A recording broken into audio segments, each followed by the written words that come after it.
If not stopped, the SEC will severely harm the U.S. economy.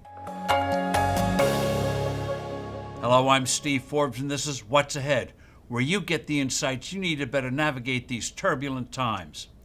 The Securities and Exchange Commission Chairman Gary Gensler wants to be Treasury Secretary, perhaps even Vice President if Joe Biden leaves office before the end of his term.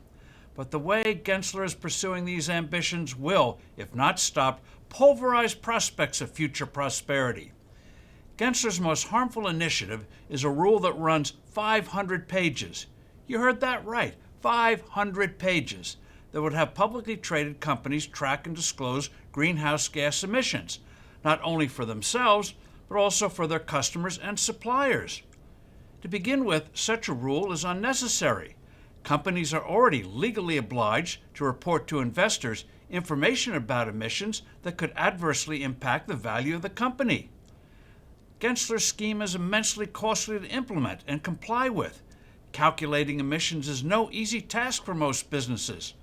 This regulation alone would increase the annual compliance costs more than all previous SEC rules combined. To accurately measure and evaluate the greenhouse gases that are thrown off by entities that make up a company's supply chain is preposterous, not to mention those of their customers. To reduce potential liability, buyers would have to demand independent certification in many instances. Small companies can't afford such costly compliance.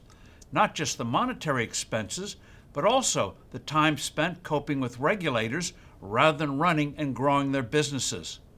Gensler's scheme will crush countless small businesses because larger corporations will hesitate taking on the regulatory risk of buying from them. This also reduces efficiency and productivity as companies are forced to pay attention to suppliers' ability to comply with SEC emission mandates rather than the outfits with the best prices and products. Because of the burden of meeting Gensler's mandates, literally hundreds of public companies will go private. One of the U.S.'s greatest growth assets is our deep, robust capital markets, which enable companies to raise the money to grow rapidly and to take needed risks for innovation. By contrast, companies in most countries are heavily dependent on bank loans to expand. This promotes risk aversion and the dangers of over-indebtedness. Here are two other big downers with this reckless rule. One is a requirement that companies disclose possible risks to facilities that are deemed prone to the risk of severe weather. The intention is to inhibit companies from locating to climate-exposed regions, which, if you think about it, eliminates most of the U.S.